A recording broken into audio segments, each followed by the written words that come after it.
Excellent, everybody. Thank you all so much for joining us for our Stakeholder Advisory Committee meeting for Region 2. Glad to see many folks here, and Nicole Walsh-Meadows will be with us here in just a few minutes. We did hit some traffic, so we apologize for starting just a few minutes late.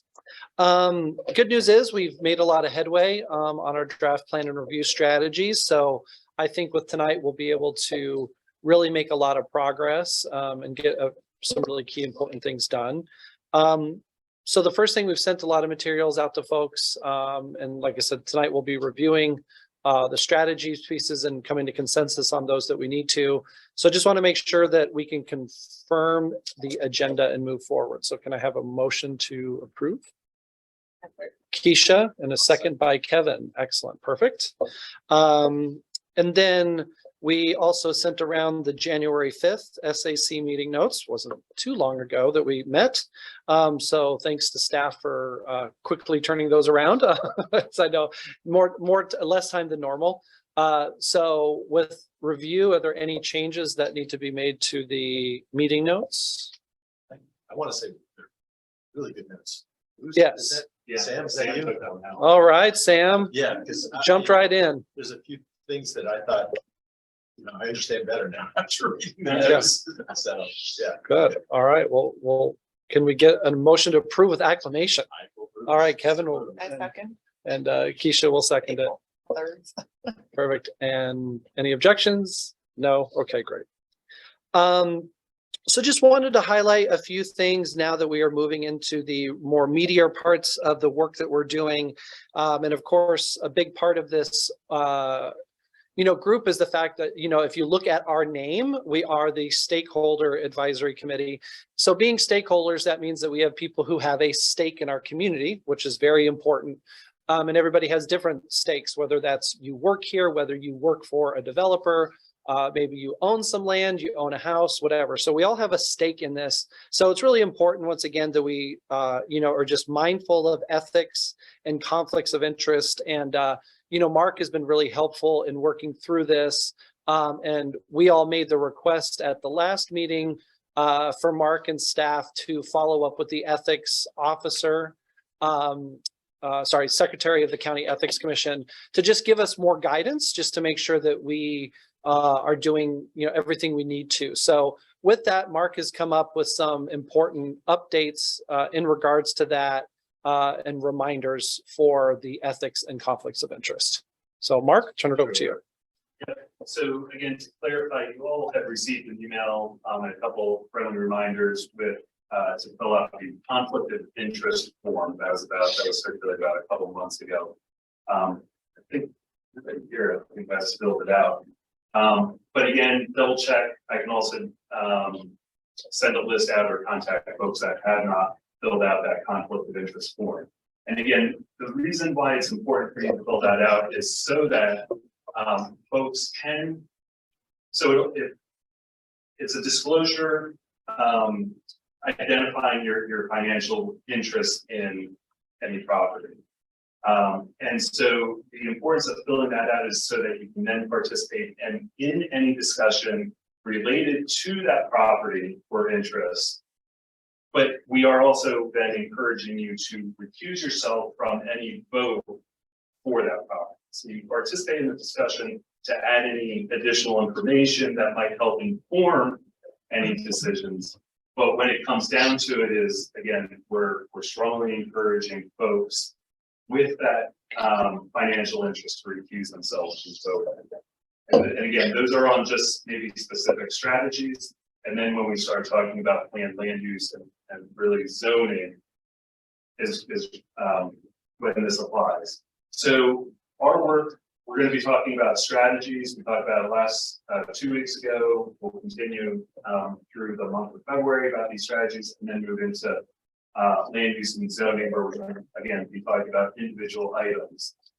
When we package everything together, those strategies, as well as the zoning map, into a region plan, into a preliminary draft, anybody with any type of financial interest may participate in that discussion and the vote, because you're voting on it as a package. And again, I also want to emphasize that this is an advisory committee. So you all are not necessarily making the decision to adopt the plan and adopt these zoning changes. That's up to the county council. So again, you all are advisory.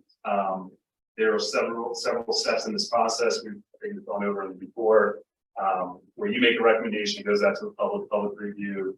You review the public's comments, make a final recommendation, goes back out to the public, another bite at the apple, goes to planning advisory board, and then county council. So I hope sort of that procedure is clear. OPZ, we're not the arbiter in this situation. If you do, if any SAC members or members of the public have concerns, please reach out to Gina first and talk with her and Michael, the director at the Ethics Commission first, and they'll advise on how to proceed. Okay. Yeah, and then just pointing out, because this happened to me, I thought I had filled out the conflict of interest statement, and I hadn't. So, I think that was the thing, was then we were doing a lot of our open meetings stuff and our ethics stuff, and our signing out the charters and that, I myself had thought that I had filled it out. So, double check with us if you think you may have, because I legitimately did think I did, and I haven't yet. So, I've now filled that in, it's done. But, if you think that you haven't, and then we'll reach out to those folks that haven't yet, just because you may be in the case, or if you had asked me before, I would have been like, yeah, of course I did it, because I thought I had. We should just make sure we try to get those in the very timely manner.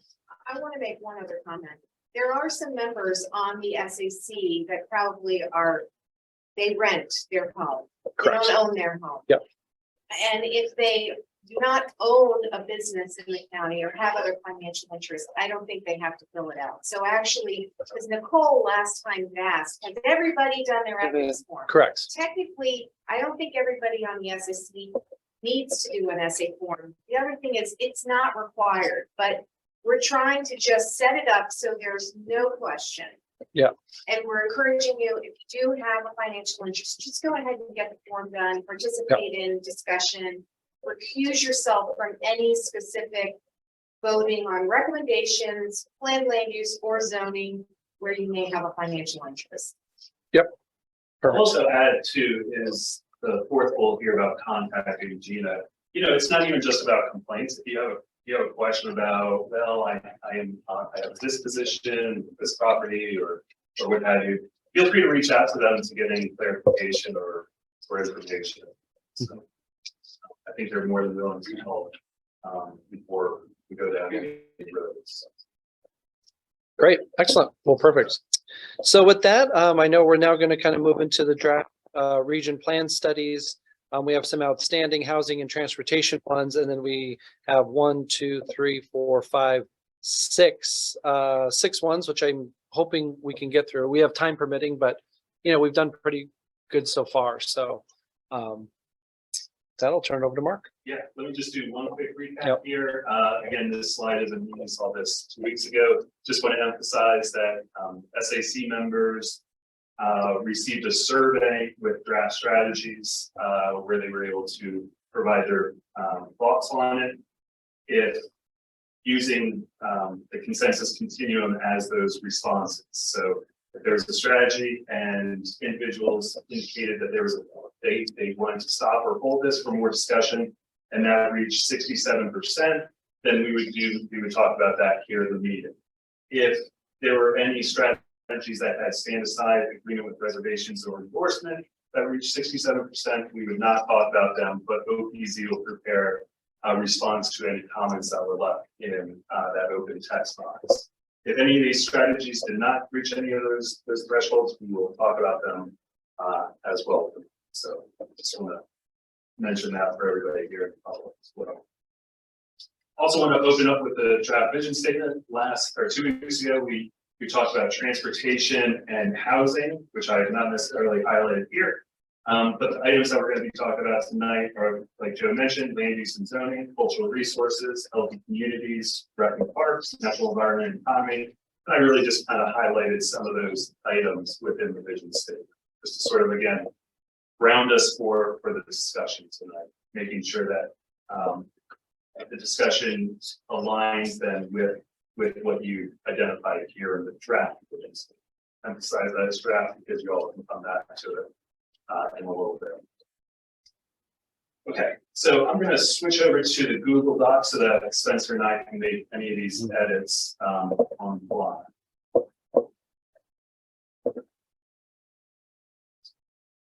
So again, where we left off last 2 weeks ago, there were a couple items from housing and transportation that we were to get more information on or think about some more. And one of those was strategy number 7, where there was some discussion about adding the word federal in front of housing choice voucher programs.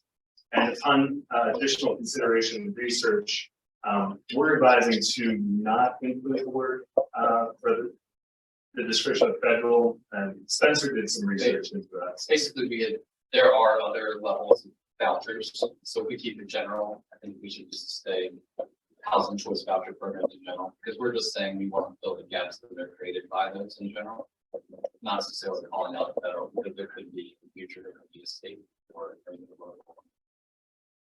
Are Okay. they all labeled the same, I guess, or each of them look like housing choice voucher? So that's typically the word. Okay.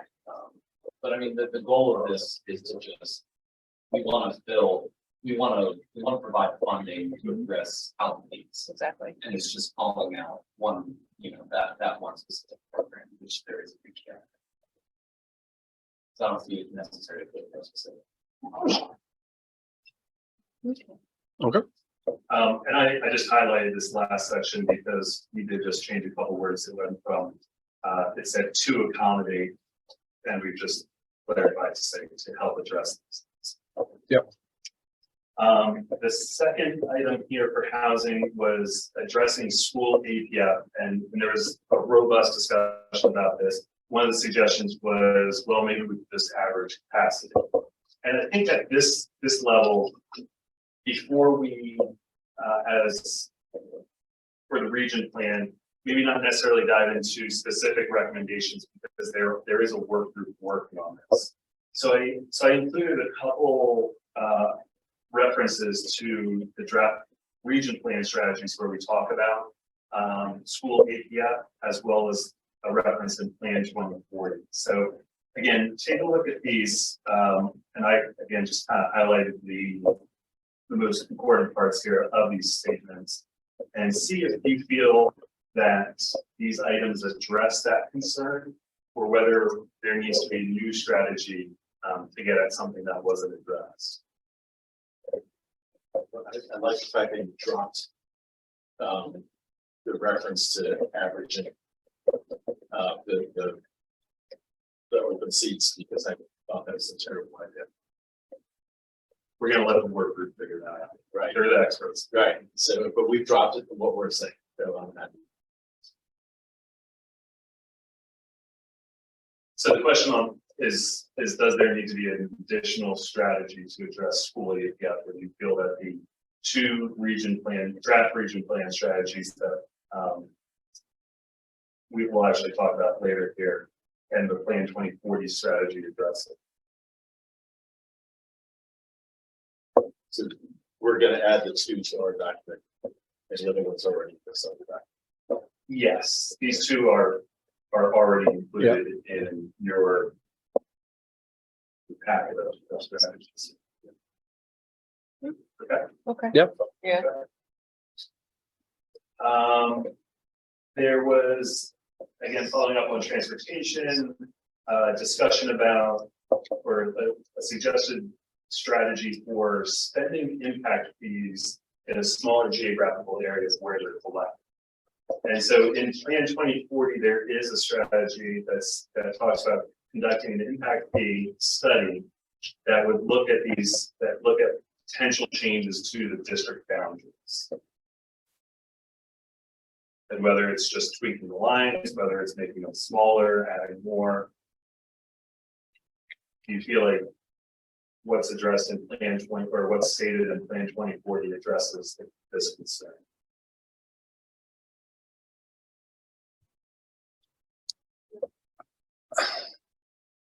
I like that we're trying to say though, spend the fees in the area that they're collected versus I feel like the plan 2040 is, so we're gonna study it, but it's not like specifically saying we're gonna try to keep them more local. That's my, That last underlined phrase kind of says it, but it, it doesn't quite go all the way. does it? yeah. It says, yeah, it says we could recommend it, but it doesn't say, we're trying to say, keep it in a smaller geographic area, not. And that last phrase from the plan 2040 could widen. Yeah, exactly, yeah. So what we're saying is, the bit different thing that we're saying is that we want to make it small. We want to make the areas smaller. That's what I'm hearing from other people. I'm not sure. Is the issue today that there's areas and the impact fees are money. But the problem is that there's so many money sometimes to do the improvements of the areas smaller. Here's a common problem. Yeah, we did an analysis when we was in town center, and because this issue came up, and when we did sort of an analysis looking at those fees, it didn't come out to a lot. And this is in the town center, one of the areas where we do want to target, where we want to do it. So. They actually need some less areas, so you can get bigger chunks of money to do better. Unless they share. Mhm. Yeah, but Right. the code doesn't also, I think that's what that's. So reevaluate it to make it. Okay. I think you talked me out of it, yeah. Yeah, I was just following your lead. Yes, no, yeah, I mean, Okay, good with plan 2040? yeah. Yeah. Okay, Kevin, I think this one is yours. Communities should be walkable. So there's actually a section in the code, again, I highlighted, probably the more relevant sections where each subdivision or development shall be designed to connect public sidewalks, crosswalks. And then we do have a region plan strategy that talks about identifying those gaps. Yeah, those two don't cover it, but the A, whatever that is, from that covers it. Okay. Yeah, provide interconnections to promote the circulation for bicycles and pedestrians.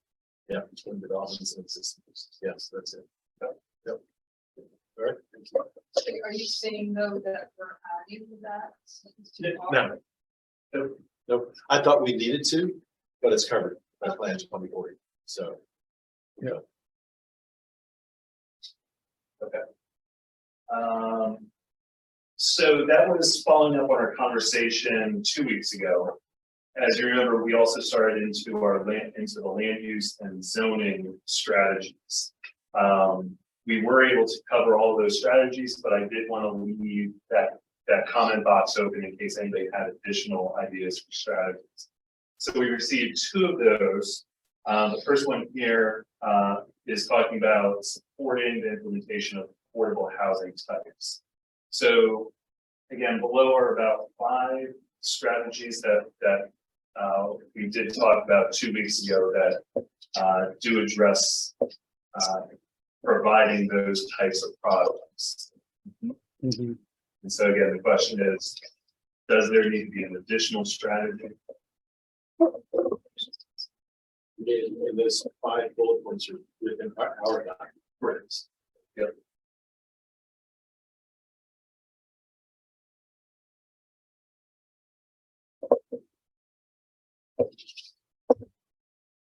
Why did we only limit it to Jessup and Hanover? That first one under missing middle in certain neighborhood preservation policy areas. That's the only in our only, I guess, historic or preservation policy areas in our region, I should say. Neighborhood preservation extends into Maryland City as well.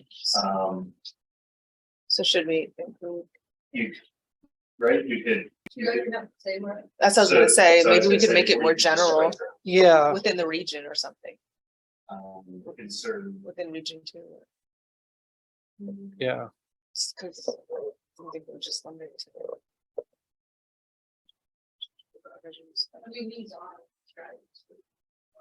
Yes. Yeah, Yeah, so we just said those are 5 and hour 9. but we just made it more general. I guess. Yeah, I'll make it, Just yeah, make instead of just specifically, yeah, I had the same question last time, but I was like, oh, there must be something, yeah, That's, I was wondering. yeah.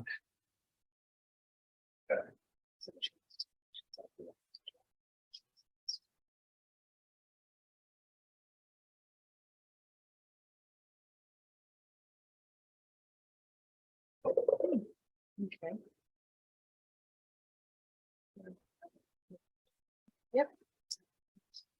Mhm.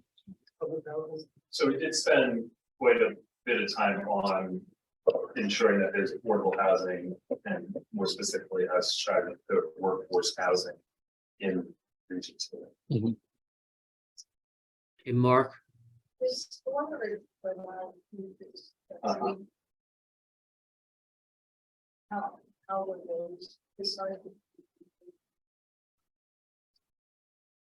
Uh-huh. Because these would be the targeted growth areas within the area, within the region. So I think, you know, for Maryland 198 in that area, we know, unfortunately, we have a lot of transitional, transitive housing folks, right, that are living in hotels. So, you know, there's clearly a need for affordable housing. And then we know in Arundel Mills area, there's a huge amount of workforce there, but those folks aren't living there. They're living out and coming in. And they're having a huge workforce, well, everybody's having workforce shortage, but, you know, it's been really acute at Arundel Mills. So the idea of trying to give some more housing in the area instead of having people.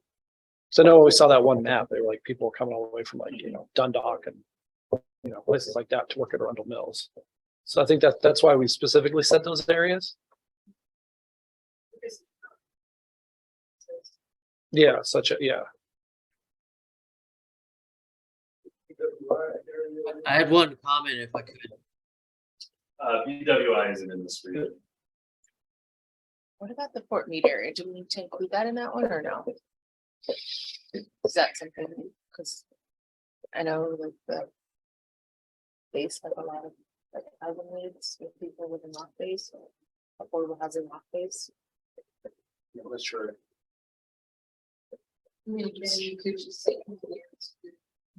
Yeah, make it more general. Yeah. Hey, Mark, can you hear me? Yeah, I think we just really wanted to highlight the Maryland 198 issue and Yeah. Arundel Mills. I think, Okay. yeah, I think Fort those, Meade is more amorphous. yeah. It's Okay. larger and less. Yeah, Okay. So again, but it's covered. It's by less this. dense though, you're saying? Yeah. And those two I mean, those areas. 2 areas have acute. Yeah. Yeah. Whereas Fort Meade is a endemic. Yeah. Doesn't- I had one comment if I could. True. Yeah. Fort, but yeah, we're talking about whatever they want. the idea was just, are there enough items here to address affordable housing? Which was the commenters. So Could you explain a little more about the bulk regulations mentioned in number 4? Like, review and update the workforce housing commission to allow flexibility for bulk regulations. yeah, both regulations, so when we heard from the affordable housing developers, they had noted that there could be sort of roadblocks with setbacks Okay, yeah. and sort of the building envelope, yeah, and That's what a bulk regulation is, the bulk of building on a site. Okay. Height, setbacks. Gotcha. FAR. because Yeah. instead of Floor building area. a area. Okay, It's a ratio of the floor area to the size of the site. so just making it easier then for them to develop then. We want to make. it By bulk adjusting for things. Peter. Okay. Okay. Hey, Mark, could I make a comment? No, we'll just have to read this down. Hello? We'll get an echo if that's the case, because we're using a microphone here. It's not somebody Yeah. Yes.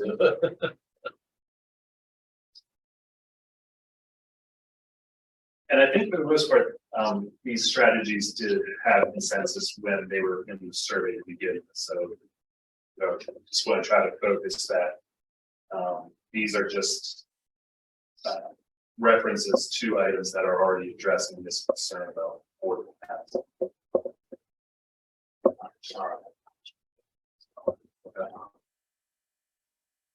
One thing I would like to add, by combining both cultural resources, because there's so many townhomes, especially in areas of higher diversity, changing land use, so to allow for townhomes. It also be used for personal business stuff like one in Baltimore, not only allow for more entrepreneurship, but more who walk around your neighborhood, support those who live in it as well, especially acceptable. Not only that, but directly more funding for minority who live in those areas with extra funding for supporting them in a gallery way, i.e. fresh foods, fruits and veggies being the primary product still within the corner store rather than. I think there are a few items there, right? Yeah. Yeah. Yeah. But not really affordable housing. Yeah, anything specific to the conversation here. I'm not sure, maybe we can address some of these comments that are on the. Yeah. Yeah, because that's very interesting, you know, allowing small businesses in residential zoning. That's a big deal. Yeah, we're not actually going with the last time, child care. Yeah. Did Jim have a question or comment on it?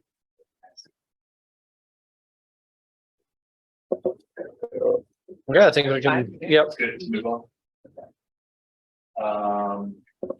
And then the second item or suggestion in the comments was, not sure if this applies, but about the appropriateness of the village center overlay in Jessup.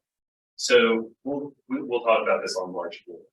I'll provide some more context about development policy areas, and that'll be one thing that we can also revise. What time is that? March 4th is our Saturday morning meeting where we kick off development policy areas, land use as well as the.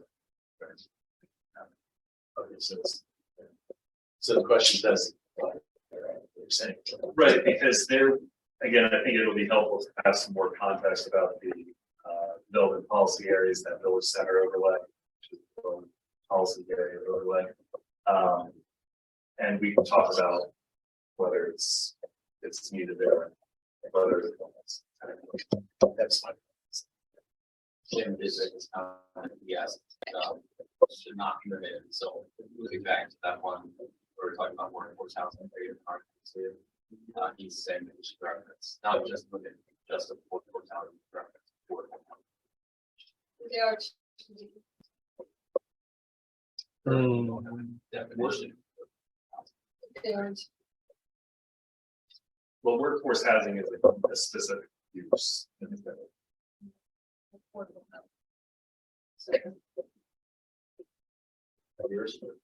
You all want to add affordable housing? Workforce and affordable? Yeah. Provide work, yeah, Mhm. workforce and affordable housing. I think that was necessary, but. Yeah. Sounds like, Yeah, sounds like it is.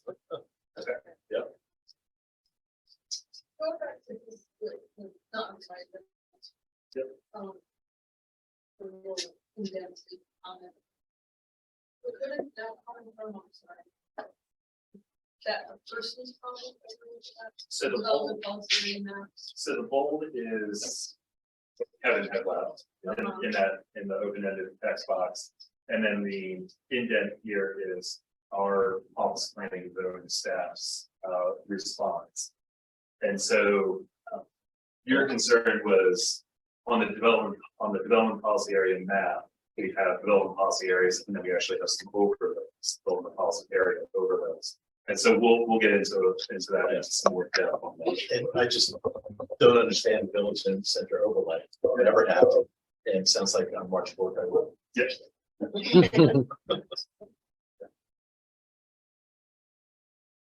Okay, cultural resources. So there were actually 6 strategies here that did not reach consensus or really kind of custody.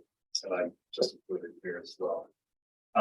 So these strategies were written by our cultural resources division, and Darian from that division also provided some responses here. But again, let me just open up with noting here the strategy about exploring code updates to better protect historic resources, essentially. So we did read, it was a split between needs more discussion and I like it. So I think I'll open it up if some of these folks have left comments or wanted to chat about it more are present. It seems like they're talking about a lot of stuff that doesn't apply to region two. Outbuilding these agricultural complexes, view sheds. You know, this isn't Vermont. So So one of Darian's maybe it used to be Vermont. But right, and with the cultural resources comments is that most of these don't apply today because of what they deem as historical. But again, looking ahead into 10 or 20 years from now, is there the opportunity, is it worthwhile to include this strategy and other strategies within the region plan to at least look into it for this region, or even just kind of echo what other regions may be citing as well. So, well, there's definitely a need to protect historic resources. I mean, there was a historic building, beautiful Victorian home on Rockridge Road, up near National Business Parkway, that very conveniently burned down. You know, when it was, you know, boarded up and not being well protected. And it was very convenient for the developer that it burned down. And so on their way. I hate that that's happened there. What happened to the Shannon residence meanwhile, it was beautiful. That's how you do it. You know, save it, adapt the use, and you still have a Victorian home there. It's of course not in the original setting it was, but you know. That's setting more. Okay. But yeah, it's just that so much of this doesn't apply. I mean, outbuilding, there are the Shannon residents had certain platforms, they're gone. You know, I've used that sheds, but there's apartment buildings there. I mean, you know, there's no longer, you know, 2 Model A's that go up and down Jessup Road per day either. So, you know, and agricultural complexes, are there agricultural complexes in the region too? You know, it seems like there's a lot of distracting things in strategy. Do you want to focus on the actual historic resources? Do you want to just say explore updates that would better protect historic resources? Yeah. Comment, he said the document was classified as historic, we should report it. Yeah, I agree with that. Because it was weird, you know, 10 years from now, that could be 1970s buildings. Who wants to say? Yeah, that's right. Yeah. Well, that's always been historic preservation. That's always been an issue. Yeah, exactly. One of the big issues is like the FBI building downtown, where it's Yeah. the architecture. A lot of people hate it, but it's epitome of its style. Right. So Yeah. Okay, I think we're all in agreement. Do you want to add? Oh, You okay. want to say add a definition for historic Yeah. resource or something of that nature.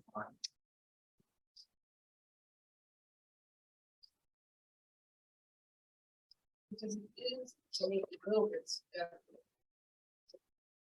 Finding items is very important in code. Yeah. Absolutely.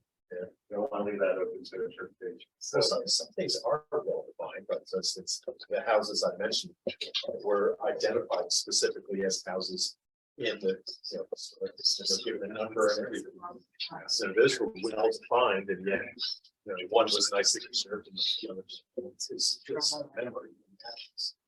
So. So I'm gonna say, so if this works for y'all, I'm also gonna then go back and look at some items in 2024 to see if this can already be addressed. So just sort of be aware that when we do meet next time, I might be coming back with somebody who says, hey, just like we did with housing. Here it is already in plan 2040, you can keep it, tweak it. Or, you know.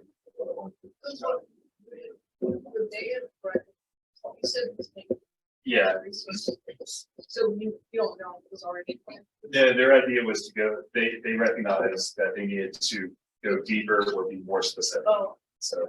Yeah.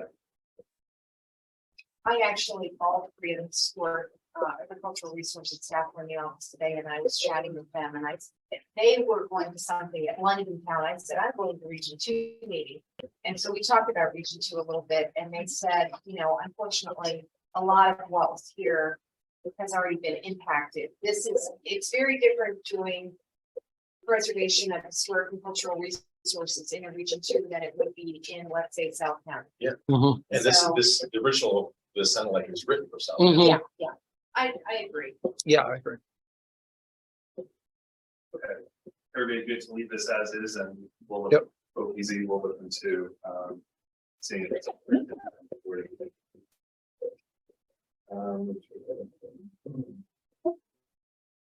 Okay, and then adopting community-driven overlay design guidelines for these historic districts. And identifying regulatory tools or incentives to protect the community's historic fabric. Historic fabric came up as well as integrity here in the comments, and I think again that's one of those sort of subjective terms. Yeah, sure.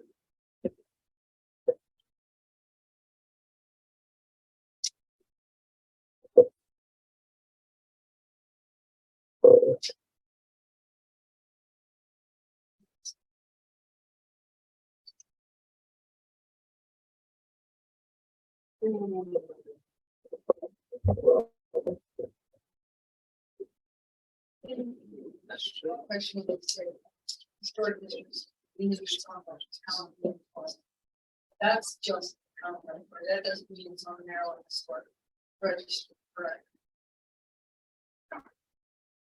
From what I understand, but I can get clarification on that. How do you?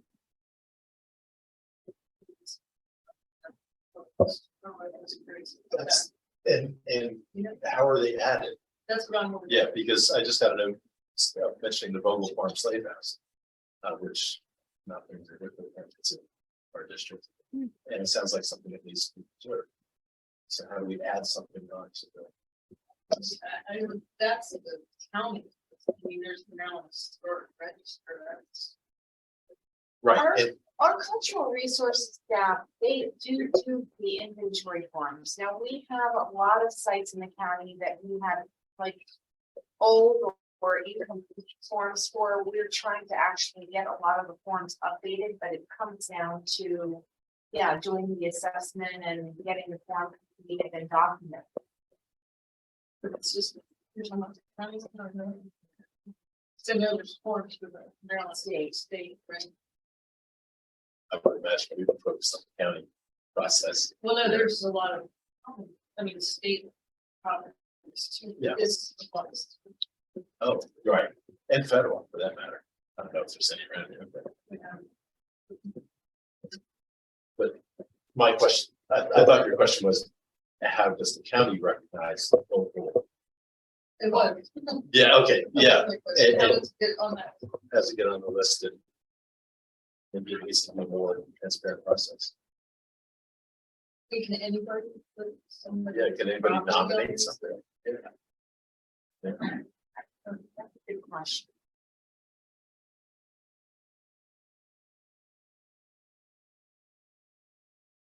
That's another point. The last meeting. Design guidelines. Replace. Design guidelines. It's design.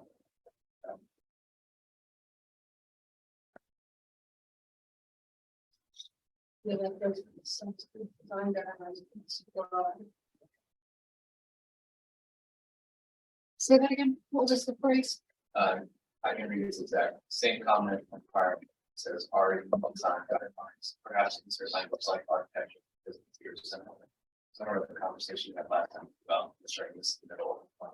Mhm. It's the design guidelines. I think that was just great.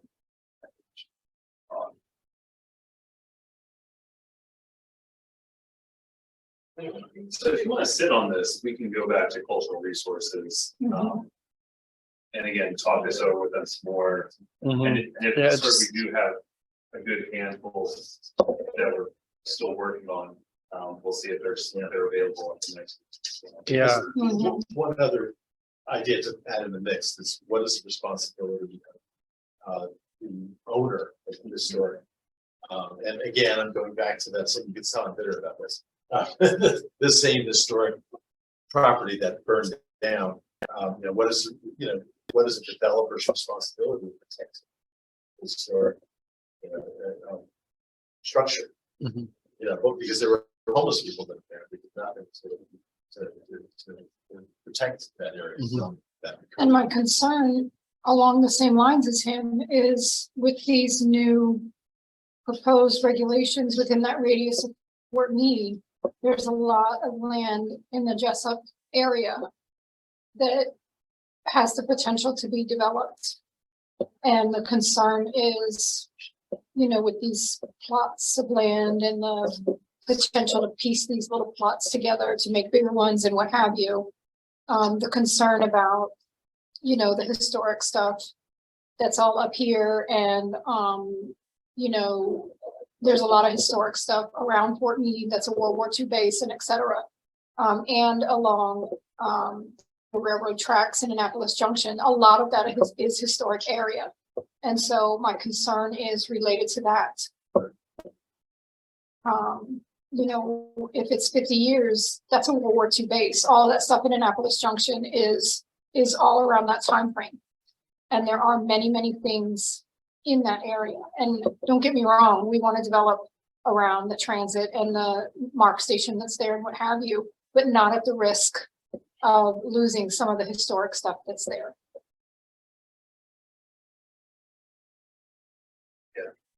So I can relay these concerns back. Yeah, I'm not an expert in all of them. Yeah, No. okay. Neither, but I may not have the answers here tonight for you all to come to consensus, so. Or have a comment.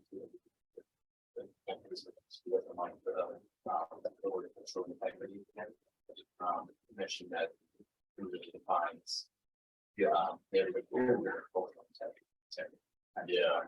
Yeah. What happens when it's gentrified? Yes, what is it? Excellent point. Yep.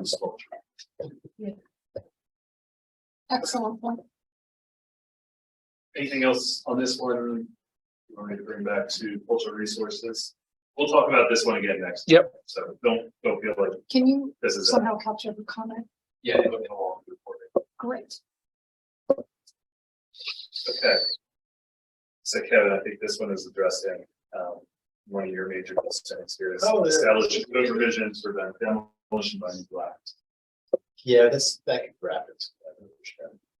So, for the most part, this, if you do look at the statistics here, it did receive 75% as we discussed, but I just wanted to capture it because it was a disagree but trust the group. So just wanted to flag it in case you all would like to talk about this one some more. Or if this is good to go. Yeah, I'm not sure if that's going to be wrapped into strategy 3 or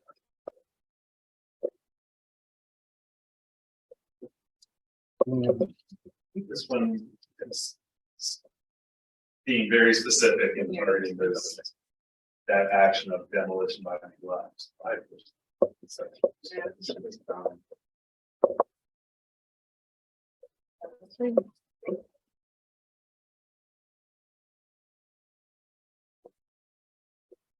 So, Darian's response here, I think, Kevin, to answer your questions, there are no legal provisions to require permanent maintenance on these historic properties.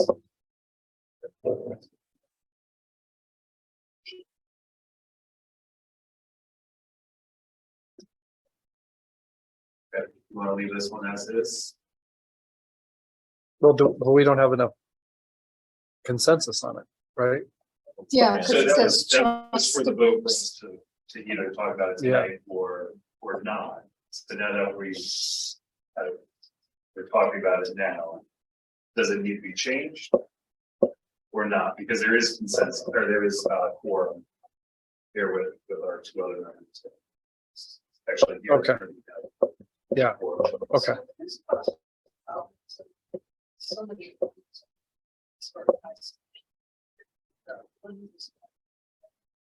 Well, I think that would all be researched here when the code provisions is developed. Yeah, so I couldn't tell you that. Because everybody likes to find development, such a thing, just property. But there's a difference when you're living in the house that tends to keep homes out. And, you know, you'll fix a leaky pipe, whereas if it's owned by an absentee owner, a leaky pipe will just keep leaking. Mhm. Check and just destroy the interior. People will move in and set a campfire for the house down. So, yeah, just the fact that they're living in there, I'm sure the code will recognize that. Mhm. Whatever the code is written, but that's a future thing. things like a lien and tax sale and those kind of similar processes or whatever. And the comment here of using a carrot instead of a stick, again, I think it might be too early to assume that it would just be some type of punishment. But Mhm. if there is a code provision, could identify a fund, or if there are additional resources to help the property rehabilitated or prevented from being demolished. So, again, most of these strategies are really just to get the ball rolling, to have other departments and divisions start looking into these guidelines, code requirements, capital projects. So So this short. so how would you revise it then? Just seems like it's more of a thing that's been, I don't say that, but I don't know. So So other ones go on about those kinds of things we just talked about. The other thing is with that, the story. Private and county owned historic property. Oh, yeah, you're right. Historic. Yeah. say that again. After this, yeah, before the last word. Like that. Historic. That's true. Yeah, it's in context, but. Yes. So merely, I added or identify resources available to property owners. Yeah. Yeah. That Yeah, seems to be- yeah, I agree. Yeah.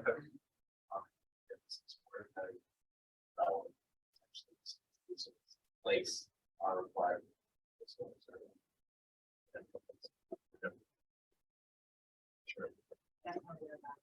And that's why we need to have the word historic. I mean, they've been identified. The county is identified as historic properties.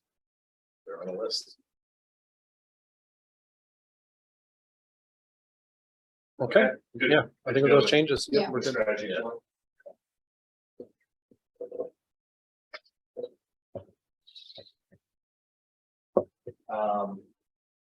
You all want to read it first? Yes. Okay.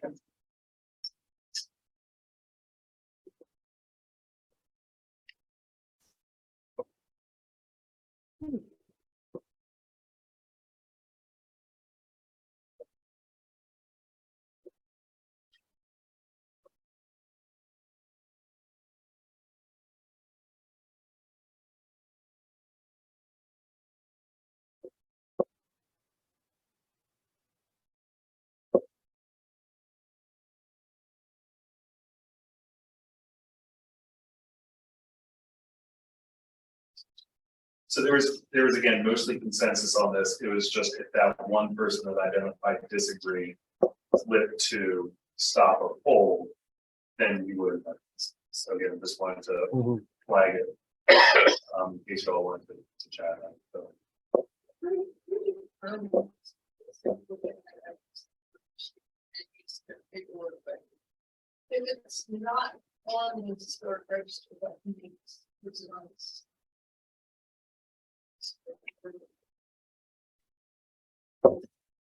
The Anne Arundel County Inventory of Historic Places, so This I, is what the project's. yeah, That's capitalized, inventory of historic resources. That's the list that we're talking about. I I remember. still want the criteria, that's, what I don't understand.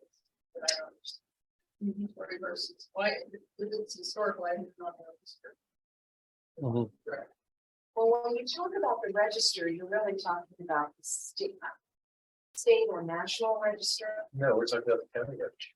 The county calls it an inventory. And- And actually, I mean, I'm on the web right now, we have a list. We have a big document under our cultural resources section, which is the Anne Arundel County Inventory of Historic Places. It's many pages long. I have teed up an email to Jane Cox to ask her some clarifying questions, because I know that right now our emphasis is on updating our forms that are, they're very inadequate, they're old, and they need more detail. I don't know that we're making a push right now to add more historic places, but I'm asking for that question and copying the staff, so we have the answer. Okay. I can. Someone say that specific property, the Vogel Farm. So how does that get added to the list? Should it be? They are. And actually, I know I have system tabs open for anybody.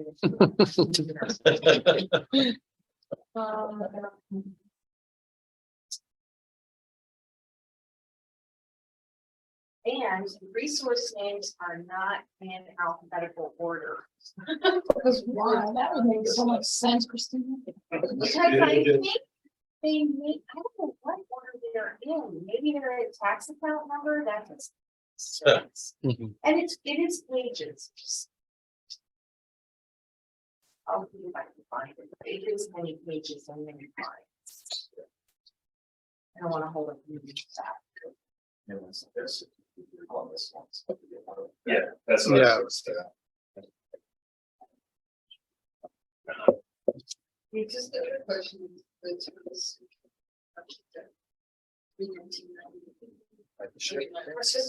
Right. Should Where's the limit?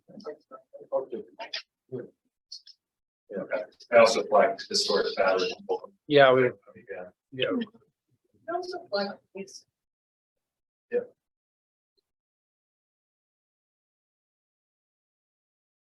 What's your comment there? I mean, we talk about these, we're in the 1990s, right? I mean, Yeah. There's no like. mid-20s.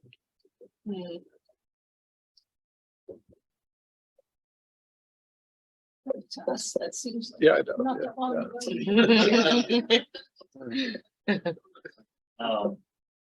You want to move on to the next strategy again? We'll. Yeah. we'll, Yeah. Circle back on this one. Where we going?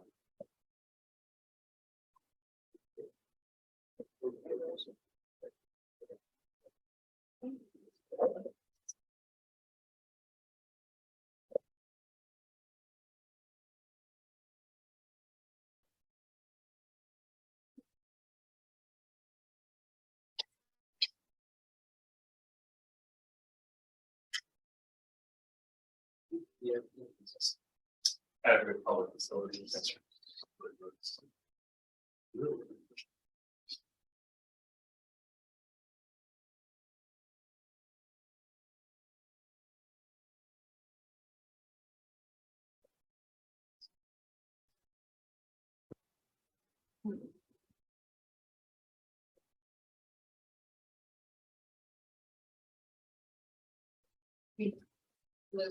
There's a map.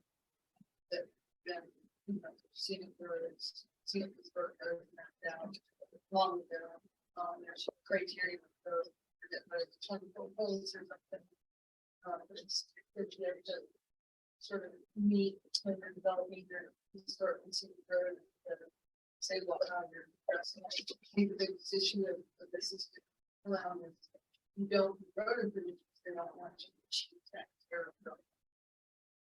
It's all wooded and tree lined. That's one. So that's why it's not open to take that part. Like And then sidewalks. Another, and then if it's, Like, so somebody wants to remove this exception, yeah, so that we widen yes. and provide But- sidewalks for the, within scenic roads. Yeah, but it also means you have a big subdivision happen on one of these roads and So it's the over, road is historic. It's not gonna be adequate for the traffic on the road. I mean, this is really a double-edged sword in my opinion. I mean, Wick Road is a scenic road. Thank you. And I live there's on that. a bunch of new developments right off of it. But I don't know why it's scenic, it's pretty narrow. And I think Well, that's part of it. scenic or historic and Yeah. or. Whereas right on the other side of the circle, Forest Avenue is. It's scenic. I think it goes. It goes all the entire way stretch. down to Chesapeake. Right, because of this.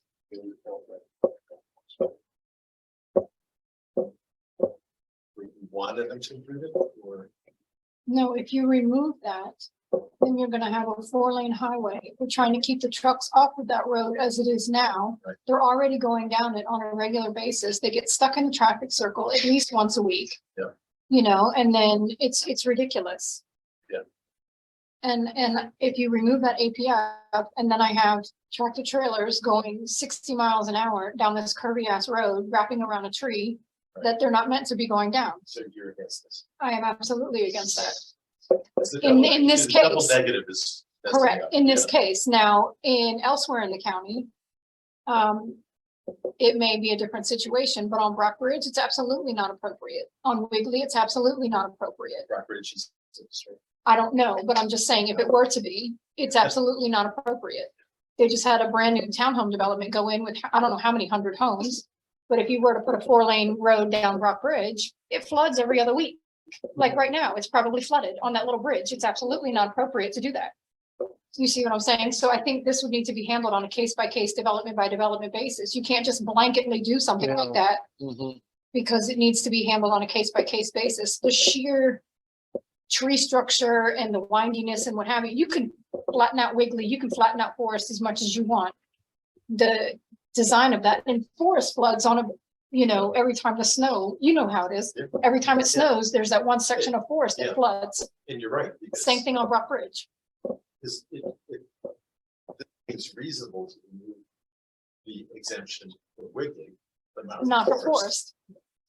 Case by case basis. Correct. Same thing on Brockbridge. You cannot do it. Now, for the one side of Brockbridge, maybe, but for the other side of Brockbridge, no. But Because one side's mitigated, flood mitigated, the other side is not. So then could we include something like that on a case, like some sort of happy medium to evaluate based on? Consider removing the exemption. For APF testing designated roadways on a case by case basis. Right. Comment, so removing the APF exemption, to remove potential protections to historic and scenic roads. You suggest evaluate APF testing on scenic historic. Right. Yeah. Yeah. I'm gonna be devil's advocate and just say one thing. So let's say we do have a big subdivision that goes in, or, you know, townhouses that go, which would still be subdivision on a scenic and historic road. And it is a dangerous road. It's curvy, it's hilly. It doesn't have, enough sight distance. And you have an accident. So it gets developed, you have all these houses. Now you start having some accidents, maybe somebody gets killed. Then they're gonna go back to the county and probably lobby for improvements. So even though we may not have allowed the improvements at the time the development happened, they may come in retroactively because they just decide it's gotta get upgraded. Well, my hope would be that they would have some conversation with traffic safety on the front end And have the traffic study done or something on the But front You end. don't have to because you have an exemption. Well, that's what I'm saying, is that my hope is that this would be done the right way moving forward. Not ass backwards like we're doing it now. Because that's the problem, is that we do everything and have to go back. We have to go backwards, and that's not, that's why you have a fatality on Route 3 every day, like the one on St. Stephen's Church this week.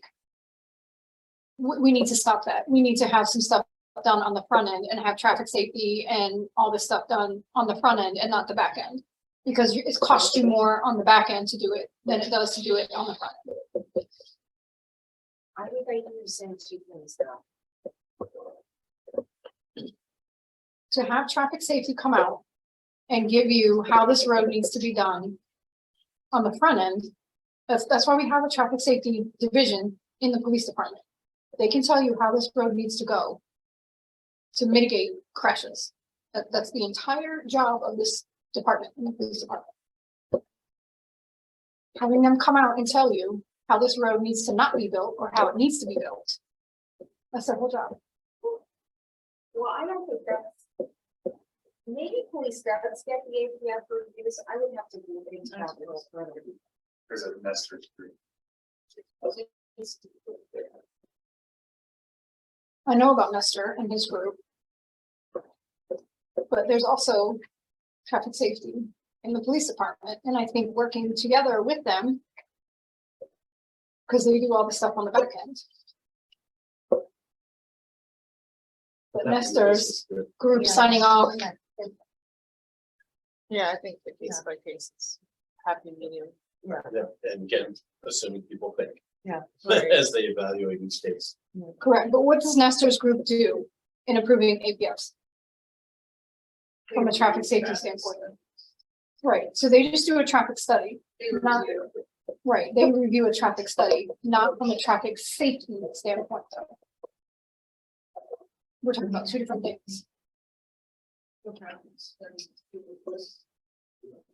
As well as one. Okay.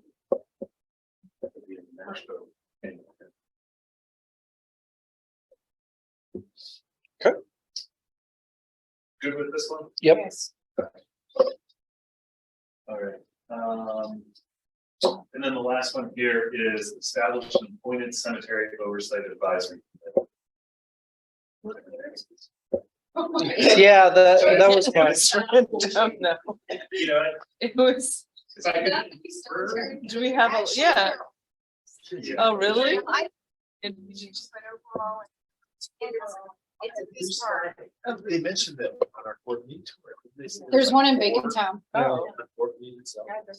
There is. Okay. we will have some- So I mean, these aren't like. That's what I It could be on private property, right? So. So what? We Yeah. can't find people to serve oversight. So she does provide some examples of what their role would be. So are these ones that may be underground that we don't know exist? Gotcha. Because I know the one in Bacon Town we're all aware of, or a lot of us that used to live over there are aware of. My big question with this one, why I was like, does this rise to a level of us needing a committee, or can this just be part of the process, what's already being done? So is this included in land surveys? I mean, isn't this already addressed in the archaeological study? Since almost like archaeological study. Yeah. So I think what This has to do with managing issues that are related to orphaned, vandalized, threatened, and unmarked historic cemetery. So supposedly this committee would advocate for recognition and maintenance. I mean, there's an item here, provide outreach to local citizens, communities. Yeah, because sometimes you have like a cemetery that no one's taking care of, and maybe somebody goes in and they steal the stones. I mean, this happens. Yeah, I'm just trying to figure out why we would need a public advisory group and us spending tax dollars and time. I mean, the first sentence there, is talking about subdivision site, that's what it's talking about. Every site, you know, they go ask for an archaeological study, and then they'll make find that there's, you know, evidence of a cemetery, whether it has stone or not, so that's already covered. That's what it is. See, it's already in the code listed below.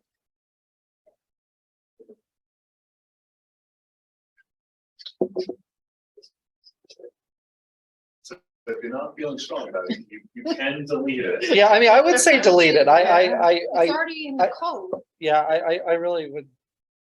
I know we have two people that said they like it, so I mean, feel free to speak up, but this was one where I just fundamentally. I'm shifting to go along with the yeah. Okay. Okay. Two voices in chat. Okay, Thank you, Spencer. good. So we're now gonna move on to another topic. We can go for an hour and 15. You want to keep going? Yes, I keep going. Okay. So healthy communities, there was a strategy here to prioritize the construction of new elementary and new high school in Fort Meade. Amen. Oh. And access to our second People for that. So again, this was Right. one of those custody strategies as far as the responses that we received. And most of the comments dealt with, well, if we just redistrict or better utilize these seats, these 11,000 seats, then maybe a school doesn't need. So, So But the 11,000 seats are not in the elementary. Mhm, The 11,000 seats are in the middle school that we need to move the gate. mhm. they're about to finish constructing the new high school, right? That's not- Yeah, Old That's an Mill old hasn't- mill, but yeah, that's not gonna really help us. Yeah, redistricting law. Old Mill has double the capacity, double the need for. I mean, I kind of think that it would redistrict to It's not gonna help us. not a bit. Too far north. Yeah, I don't, I did add, for what it's worth, I did add Bill 9022, which was adopted the other day. Identifying school utilization. Everybody get into this. So here's. Old Mill is not in the yeah, this is just the Mead Oh, feeder this is system. just the feeder system. Yeah, MacArthur's only at 54% Correct. Because of the gate. because of the gates. Yeah, exactly. Move the gate. But Maryland City 120. That's 3 years. Rockford. It's only 77. No, it's 2024 project. 3 years when they started. No, 2024 is next year. Projection started. Right, because Mr. Kraft's development will be finished. Vice Mayor, have you not being? Jim said that Old Mill construction will result in districting that will impact school capacity. He said no. I'll believe it when I see it. No. So was Arundel, so was Crofton, but it didn't help us at all. He says no. That he's- So was Crofton High School, and it didn't help me at all, by the way, so.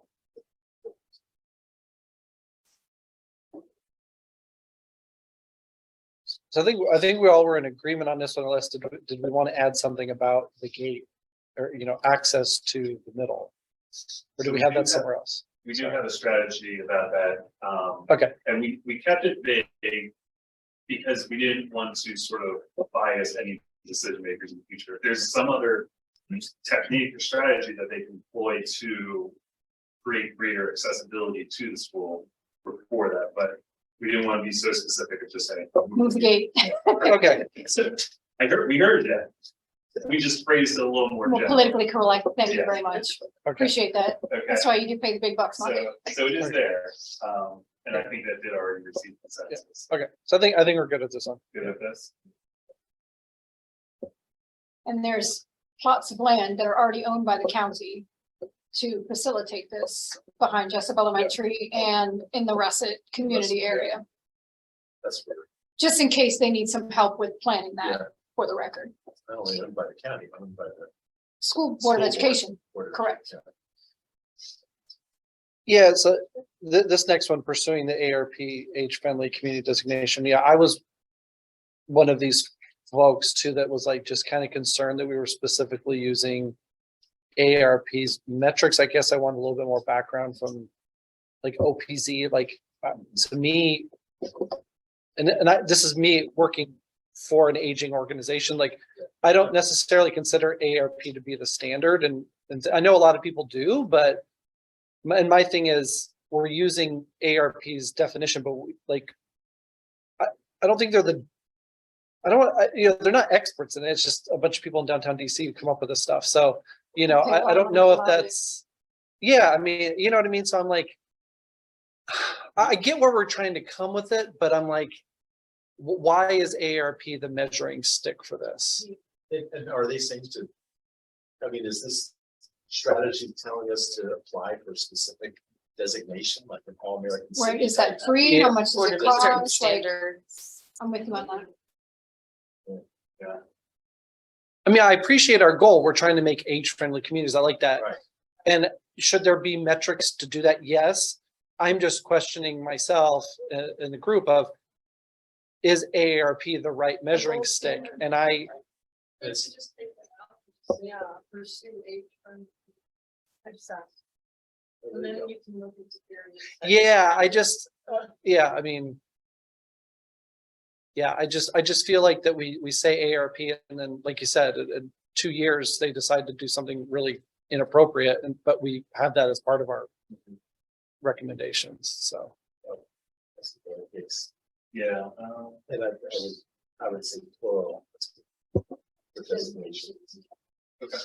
Yeah, and I like where you're going to when you're done. Explore opportunities to partner with That's right. like aging, with Yeah. aging organizations. Yeah. On standards is not, Yes. Right, It can't be any new. Yeah. Like CMS or. oh, you're right, HHS. sorry, you're right, aging.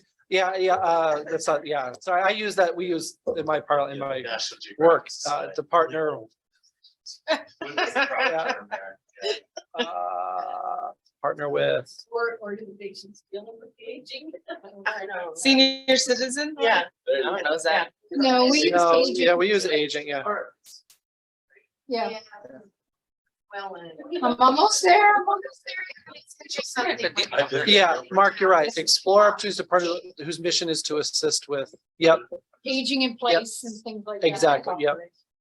But like CMS and HHS, I'm sure they have, Yeah, somebody's gotta, yeah, I just, exactly. I And just had the AARP issue. is one of them, but like you said, it's a political lobbying group with a shit ton of money who does nothing but sit downtown and Yeah. do lobbying. Feel like something like this, Ben? Yeah, explore opportunities to partner with organizations whose mission is to assist the aging. Yeah. National Geographic Society. Okay.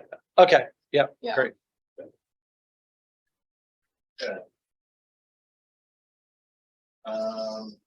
Create walking paths in parks in region 2. So again, sorry, this is one of those suggestions at the end of the survey that was open-ended in case you had any additional ideas. One was create walking paths and expand the parks in region 2. So we do have a couple strategies, one in Plan 2040, but we also have one very specific one in the LPDRP, which is the Department of Recreation and Parks master plan. So again, Plan 24 is develop a comprehensive and large trails.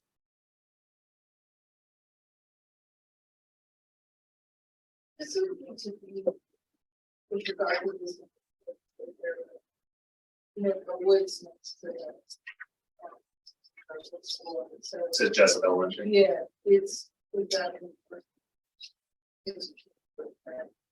No, that's the Board of Ed land. Good question. I'm just curious, because Yeah.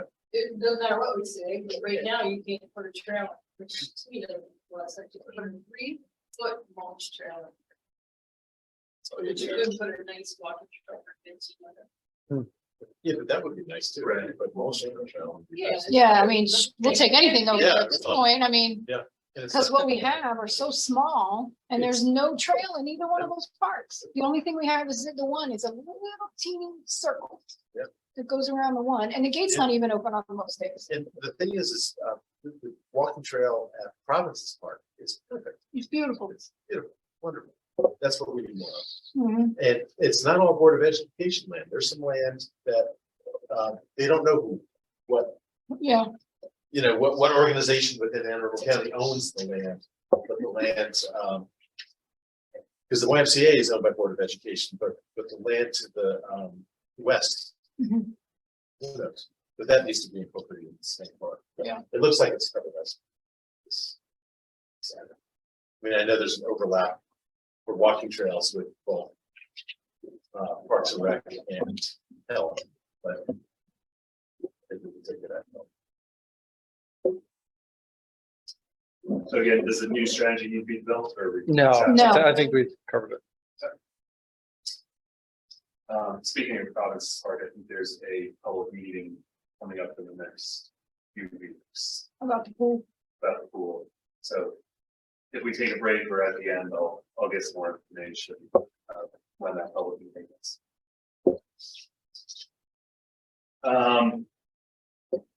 Yeah, is this yours? Yeah. Okay. I actually came. All right, so I saw this online, first day hikes. Mhm. I thought, oh, cool. I'd like to do that. Maybe there's a first day hike. January 1st, my wife was out of town, but just go find a hike. All right. And so there's 10 parks listed here. None in West County. There they are. There they are. For those on the, Not even on close. Zoom, they're, Not even. yeah, not this even, whole part of the county, except Oh. for Jug Bay. West of Route 3. yeah, they're all west of Route 3. It's so really, I mean, that's insulting. Yeah. Seriously, I pay No. taxes in Anne Arundel County too. And it's really, they couldn't, Famous they couldn't, statement. yeah. Words that we live by. and they Joe, couldn't sponsor a walk at the North Track or Joe Cannon Stadium. or Joe Cannon Stadium or Provinces Park. We just talked about how wonderful that path is. They couldn't sponsor any of those there? No. Please take that back. Yes. I mean, seriously, this is just, I actually sat down and, but where are all these parks? None of them. Yeah. This is good. where I live. This Yeah. is where all the parks are. None of them are close to. the We say it 20 every minutes. time. It's like they think nobody exists Yeah. west of Route 3. Right, and so here's a glaring example. It would have been so easy for them to look beyond, Joe Cannon is beautiful. it is, yeah, we mentioned provinces, but Joe Kansas is much newer, Mhm. and they did a very nice, silver flat, but they did a really nice walking trails. But How no, do you- I have no idea. I do the, Yeah, like how did they determine where? I don't know. I couldn't tell you, but They're obviously not. yeah, I just take it back to Yeah. the conversation Yeah. that we were duly noted. And When you think it's. Yeah. provinces. so I noted that this is probably more of an operational item, not necessarily a land use strategy. So I'll share it with the Department of Recreation. Please. I would say the western portion of them. Yeah, portion, yeah. Yeah. Not necessarily, no. But why wouldn't it be strategy? It's, okay, 2/3. Yeah, I know.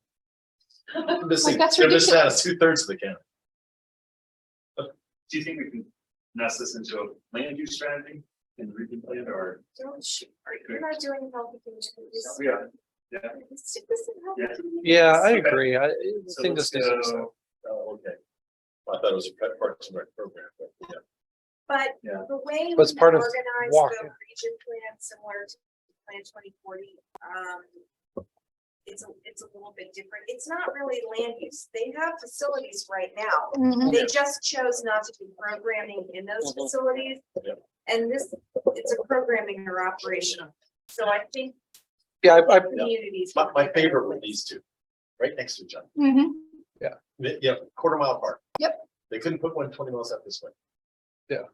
and I Yeah, think, You have to wonder if the staff lives near there, but I don't know why. Yeah. well, and it goes back to the thing that we've been talking about for a while, which is there are no major regional parks in this part, having children now, when I want to take my children to a nice regional park, we have to drive to Downs, Quiet Waters, Kinder Farm.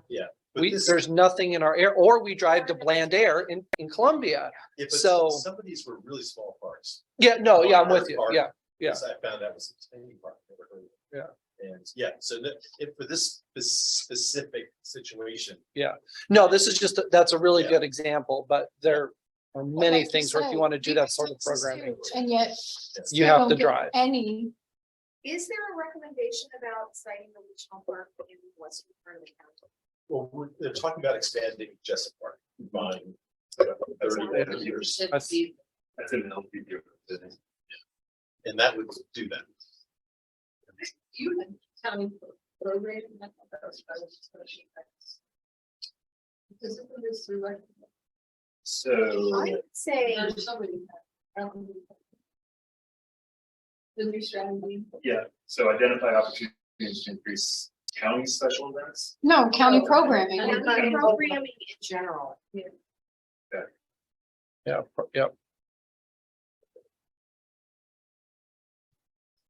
Jim, that's also a good opportunity. Very Yes. true. Yeah. So, Mhm.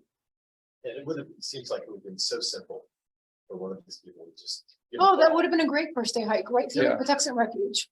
Yeah, I would have done that. Very good point, Jim. Would you end up going? It's a 20-minute drive. Yeah. And there's most 20 minutes. away. Mhm. That's, no, I thought this would be a lark, just go out, maybe drive 5 minutes. and then go. That's great. So adding, Thank you, consider partnering with nonprofit, state and federal. Yeah. Yeah. Mhm.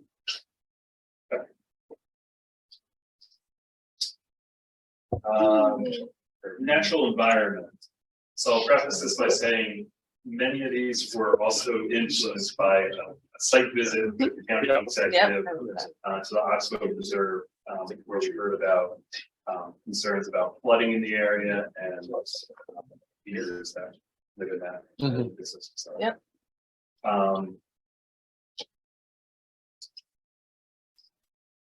So hearing some of the concerns, I did offer a suggestion here at the bottom. Sort of streamline it. Yeah, I don't think we need to talk about this. I love that you talked about. I know, I think that was a specific Yeah. issue that they did. That was a mention, very though. specific They- issue They mentioned the beavers. because, Yeah. because by them not building the dam, Yeah. it's causing the problem. Right. Yeah, it's a flood. So when I worked in Prince George's County Planning, there was a big pond.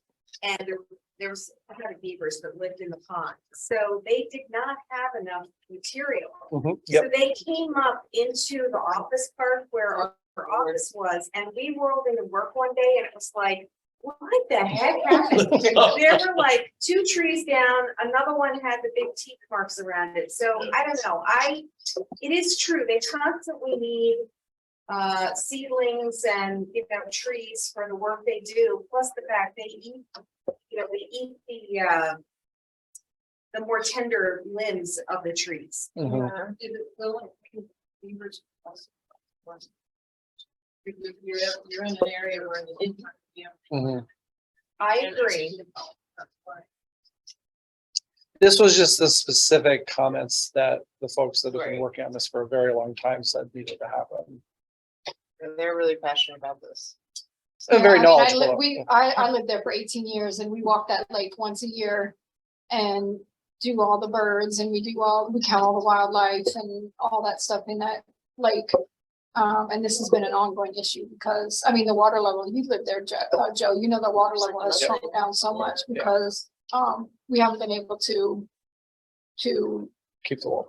right, Yeah. to keep it protected, I so. never got to see it with water. Huh? Yeah, that's true. Yeah, I've never Keisha's never seen seen it with water. water. Yeah, I mean, when I first It's lived there, grass. yeah, it was so nice and high and pretty and it was beautiful. Yeah, So wow. it was really, really nice. So I think it needs to stay. Yeah, yeah, this is a specific recommendation. You want to work with the highlighted version you want to work with the original version there at the top. I'm not opposed to what's highlighted at the. Yeah, bottom, I think if that's what- fine. It expands it to Right. other materials instead of just saying trees, because you're right. I mean, it's Yeah. more than just trees. So. Yeah, I do agree.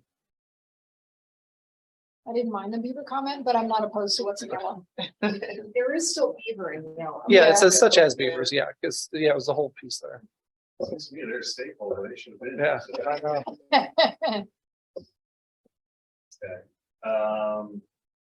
Right, so building capacity so that our reviewers can verify conditions in this.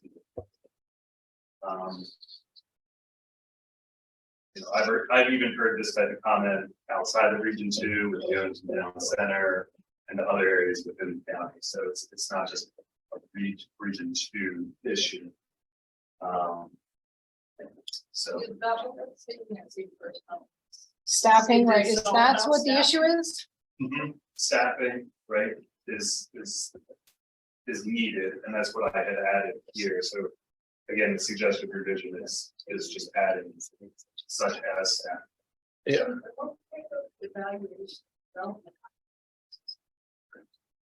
It's development here. In general, but Well, you know, I mean, every site, it's, well. You have the streams, that's a before. They're already evaluated by them, a couple with 9 emissions. This, you know, again, the comment coming from, maybe hearing from the public saying, do county reviewers actually go to a site, sort of stand there at the front of the site, look around as much as they can, and really understand what some of the issues are and what's being proposed? But that's not a staffing issue, that's the reviewer. yes, no, it is. It is a staffing issue, because if you've got to get in your car and drive halfway, you know, around the county, it impacts your ability to do development review, but it is also really important to see the site and to see the topography and, you know, where the forest line is and how the entrance is going to align. Is this a Region 2 issue? It seems like it's a town. It's the county issue. It is, but Yeah. it wasn't addressed in Plan 24, and so that's why there's this opportunity to include it in Region 2. But what is staffing issues? Not just for development.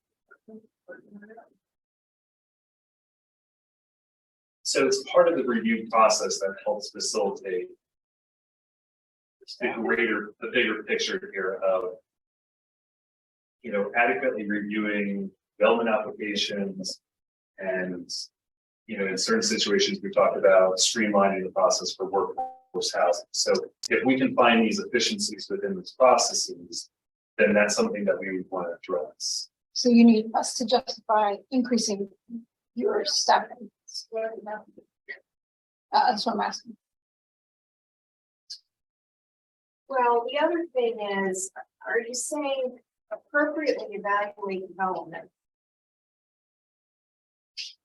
I think they are appropriately evaluating development. I think if they're not getting in the field, and getting in the field takes time, I think the bigger issue is getting in the field. I don't know.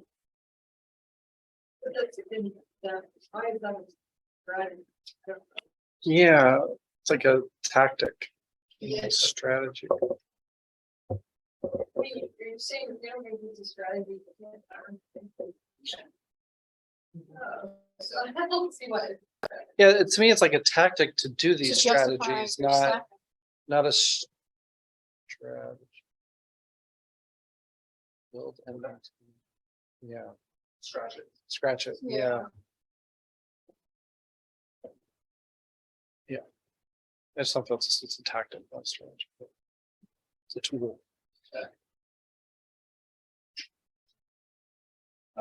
So again, providing incentives for projects that go above and beyond county code requirements for students.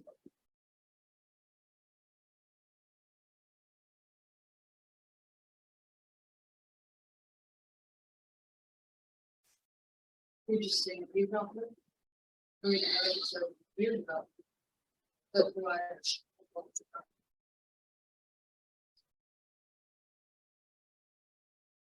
Good point. Yeah.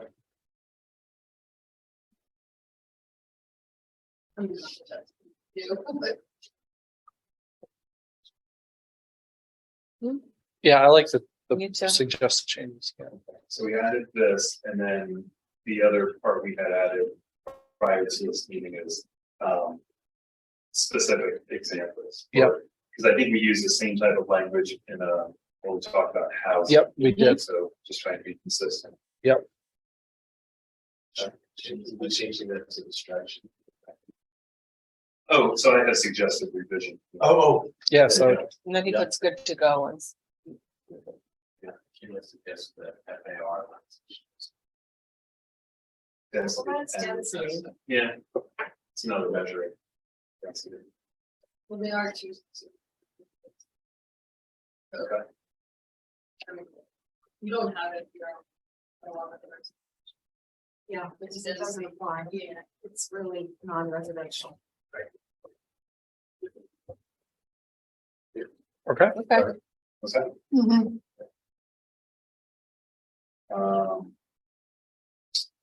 Provide resources to support low-income residents in maintaining new tree plantings on private property.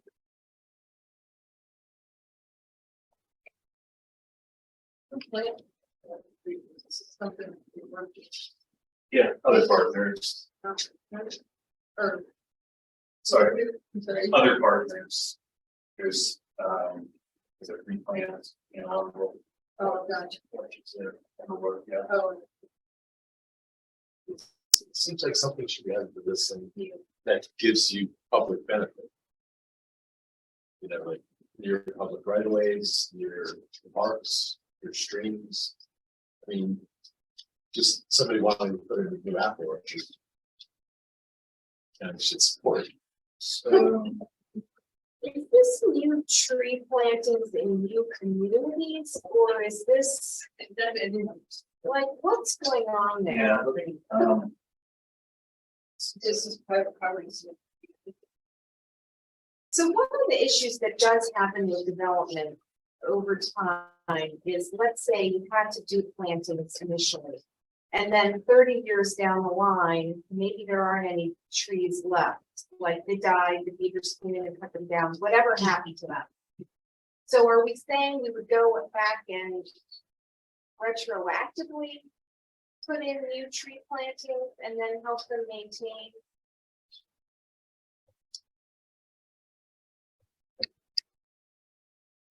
I know we've heard that there's not a lot of trees in lower income areas, I guess there's. Mhm. Yeah, and the Washington Stewart Academy, they want to plant more, but they do plant more there, but they're not maintaining those wastes. That's from what I understood. So we provide resources. Resources for maintaining those trees that are planted by Washington Stewart and others. and it's to increase the tree canopy for that urban heat island effect. Improve quality of life. So thinking about Region 2 and our low income areas. I'm thinking like, just hypothetically, like Maryland City, right? You have a lot of older folks that have lived there forever. Like I said, they may have a tree that was chopped down 20 years ago, or they have a tree that, and you're right, trees generally are pretty expensive thing, so, that's where I'm trying to picture this, but I Right, I don't was just trying to. know think if of our but I low-income could be wrong, areas and like where this Bacon would Town apply or to stuff like Region that. 2. Exactly, that's what I was thinking, Bacon Town, Maryland City. As those seem to be our two low income areas, and Annapolis Junction, those seem to be our most low income areas. Did you say this could say provide resources to support maintenance of tree plants in low? Is that what it says? Maintenance and promotion of tree planting. Yeah, Do promotion before maintenance. Maintenance comes out next time.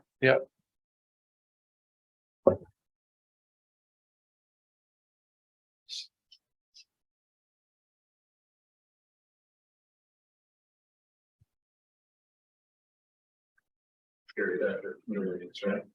Yeah, and from the perspective of heat island effect, every tree is in the public. Yeah, this makes a lot, yeah, So even an apple orchard. yeah. Is there need to be?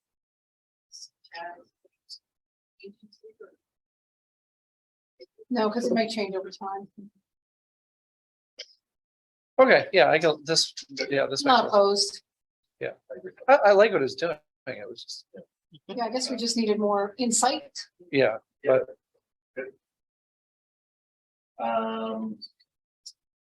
Right, so that was the last strategy for natural environment, and then these opportunities to provide additional strategies. We received this one about monitoring green infrastructure through mapping on an annual basis. So we do have the new green infrastructure master plan that was adopted last year, and there is a strategy for an annual implementation report of the program. Yeah. Okay. Covered? Covered. Okay. And then looking at the economy, so I think we touched on this earlier in the meeting about adding a strategy about economic development initiatives and redevelopment near Jessup. So there is already a draft region plan strategy, and that addressed just Maryland 198 and Annapolis Junction, but we'll go ahead and add the Jessup Mark Station as well. yeah, that makes sense. I would also add to that, this. Okay. It coordinated with, Howard. Yeah.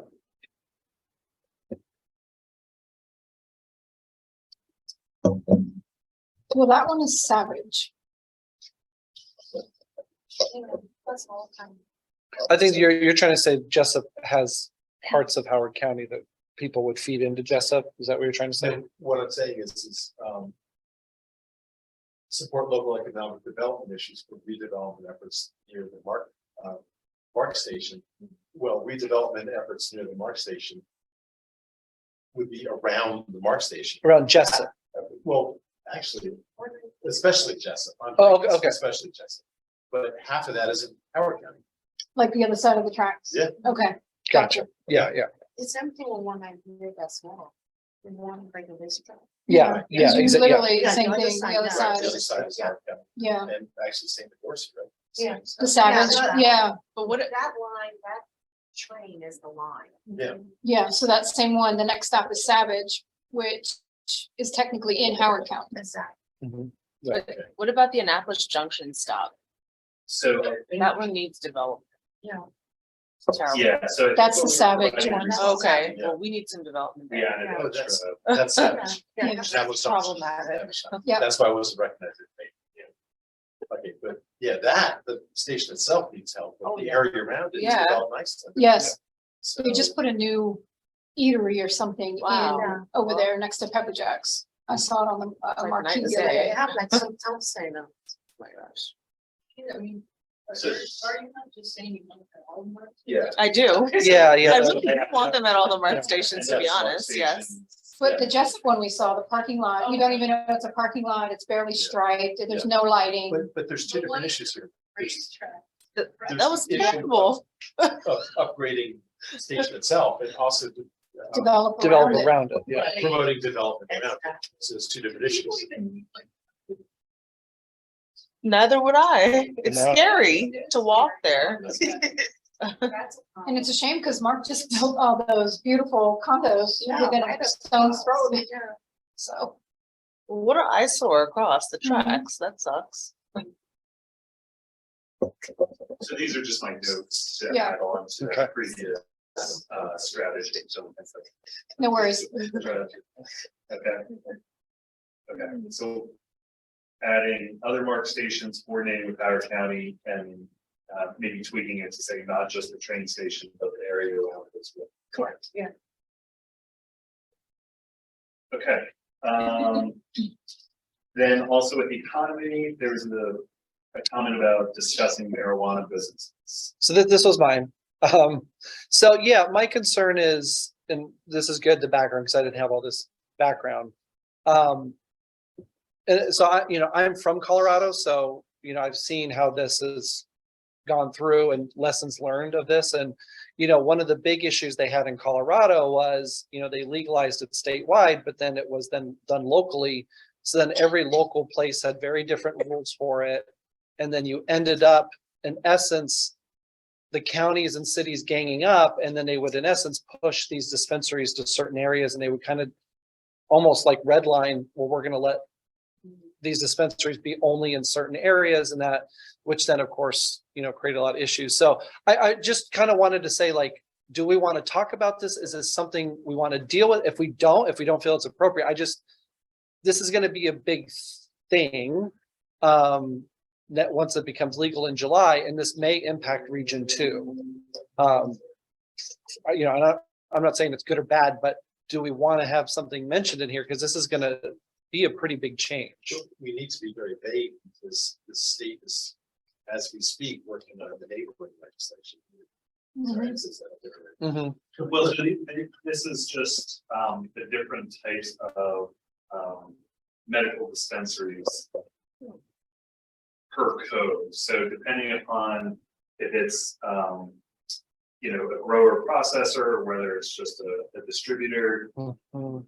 it might be a special exception, or it might be a conditional use. I didn't copy all the sort of provisions of the conditional use. I just included the ones for special exception here to give you an idea that these are some of the types of items that you might see also in conditional use, where the entryway is, where it can sort of be located. Because I guess here's my thing. I'm just going to say this out loud. I'll say the quiet part out loud is I am very concerned that the rich parts of the county are going to make zoning and other requirements that are in essence going to push all of the marijuana dispensaries to 198 or other areas where they deem that it's out of sight, out of mind. And then we're going to have to deal with the traffic and all of the issues surrounding these new businesses. And I'm not saying they're bad businesses, but I'm just saying They're if not gonna they- be in Severna if Park, they- they're not gonna be in exactly, Arundel, and they're that's gonna not be all fair, over here. because if we don't get first day hikes, that doesn't mean we get all the dispensaries Yeah, either. really. Like, That's the- and I'm not saying dispensaries are bad, but All the people- but They're gonna are- be on 175, right where Yeah, all the bars are in front of Fort Meade. They're gonna be on 198, right by the Scuzzy hotels where they don't need to be. Yeah, so- But you're not gonna see Nail One and Severna Park off Route 2. They're all gonna drive here. Exactly. So the problem is I don't know, I don't know a strategy behind this, but it's something I wanted to bring up because it's gonna be an Because issue. you clearly see that they cannot be located north of Route 50, Ma- right by the South May River. I? Where's the South River? Exactly. Thank you very much. Where are all the farms where they're gonna grow this crap? May I, That would be- In South Russet- County. Thank you very much. I Russet, prove my you point. So I don't, like I said, I don't really know what the strategy is. I wanted us to start discussing this. There are already farms growing this in South County, How are they defining a straight line from the lot? Like that's. nautical mile. No, it is a straight line, 750 feet. It's basically almost like a setback. I mean, one thing to question is right now we have medical dispensaries for cannabis. Do you want recreational co-located in a medical cannabis facility? Can they be together? Like, do we have to have another proliferation? Recreational has to be separate from medical? I don't think that's how it's done in other states. I don't think No. it is. I mean, in Colorado, you walk in and you either, if you have a medical card, it's cheaper. That's the only distinction. You either pay full price, or if you have a medical card, it's cheaper, but you go to the same location. The only one I mean, we do have one in the city of Annapolis. Actually, that shopping center is split between the city of Annapolis and the county. I'm not sure which side it sits on, but it's right there on West Street, the Gold Building. I don't know what it's called. Isn't it within the city of Annapolis boundary? Hmm. Or are they west? Yeah, it's more along Route 2, but it's like T. The line goes, yeah. It's the, oh, there's one in Severna Park, okay. It's the shopping center owned by Trout. It's got Rite Aid, the Nichols Inn. That shopping center is split between the city and the county. Hmm. But that's the only one I'm familiar with. I know there are others.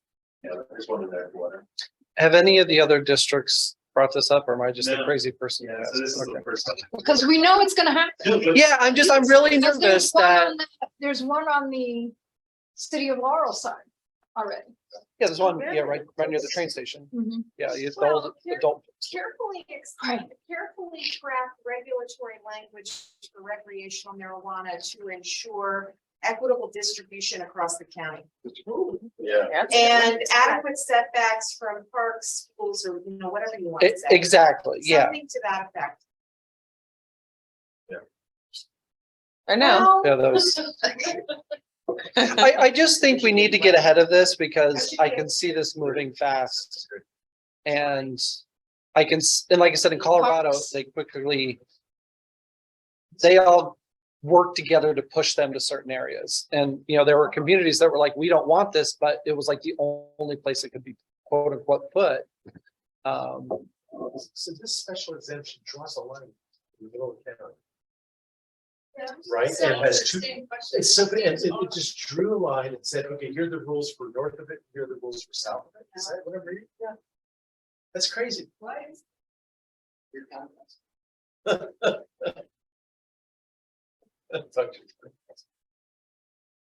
I don't know what's going on there. It seems crazy. Yeah, that's gotta stop. Maybe you should Well, say no, reevaluate the code. That's the, that's the politics of getting this stuff approved.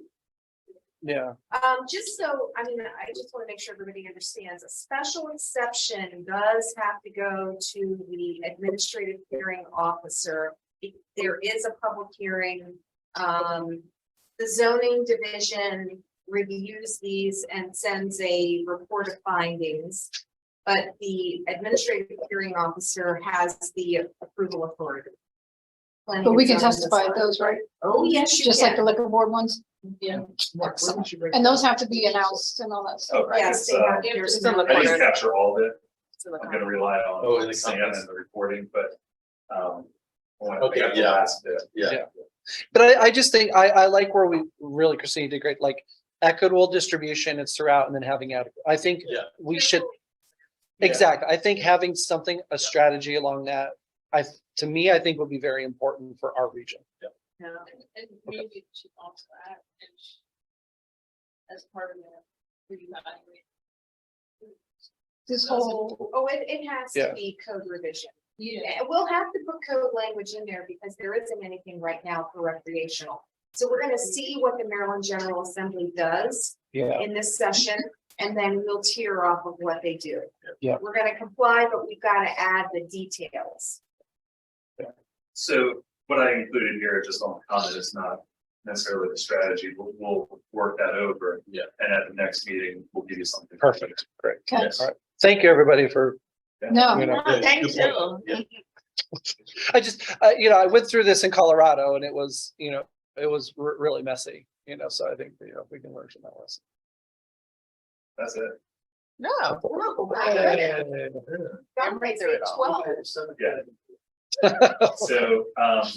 So again, there are some items, primarily the cultural resources one that we'll get some more information on. We'll bring it to you at the next meeting. We'll also work through some of these others. And we'll start up the next meeting like we did with this one, saying, okay, here are those outstanding items from cultural resources and so on. When's the next meeting? Good question. That's the next. So, I wanna make sure I'm available. Do you look forward to our meetings? I do. so this is what this there's the. That's what I heard. So I would, so we'll make that motion. So my goal at this meeting was that if we got through everything, we didn't rush through it, which I don't feel like it was rushed. So I didn't say it ahead of time, but like your teacher would say, if everybody did their homework and you finish the test, you get recess, right? So I mean, we're all very busy. I really want to be cognizant of our time and staff's time. So I would like to suggest that we cancel the February 2nd meeting because I feel like we're ahead of schedule. And then go back to our February 16th especially in lieu of the fact that we will have the special meeting on March 4th, which will take up, a half a day of our time. So I would like to cancel the February 2nd meeting unless anybody, yeah, so, Second. okay. Because I'm looking at our plan, we covered everything we were Yeah. supposed to cover. You guys are wrong. So on the 16th, it was supposed to start with any outstanding items, the economy, and then go into the holding capacity analysis as well as the fiscal impact analysis. So seeing that we're really just addressing any outstanding items, we'll still have time then to go over those two other items. Holding capacity. So that's an analysis looking at vacant and underutilized parcels within the county based on the zoning and seeing how many units can still be built. And it's to really inform our discussion then about how much zoning may need to change within this region. That's where. The holding capacity to help them inform March. And And that was scheduled for the 16th. yeah, so And the 16th would be our normal cadence of that third Thursday. So it's just, we added the extra meetings. But like I said, we all got done with our homework early and I did our, so I would, recommend that we cancel that meeting. I don't hear is there any objections from Zoom? No? Okay. Just making sure, Spencer, I mean, yeah, I was saying to Shar, I'm sure maybe okay, good. Okay, good. So we will go ahead then and cancel the February 2nd meeting. Well done, everybody. Can I just ask this what's county? yeah.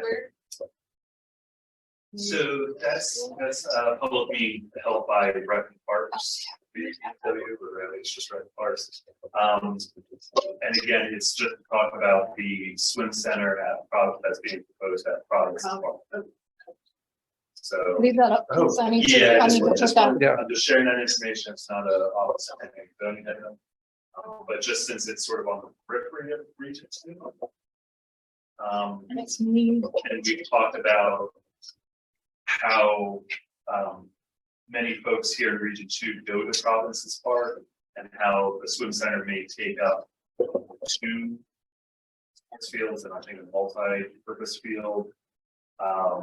What does that then mean for the availability of fields here in Region 2 and recreation?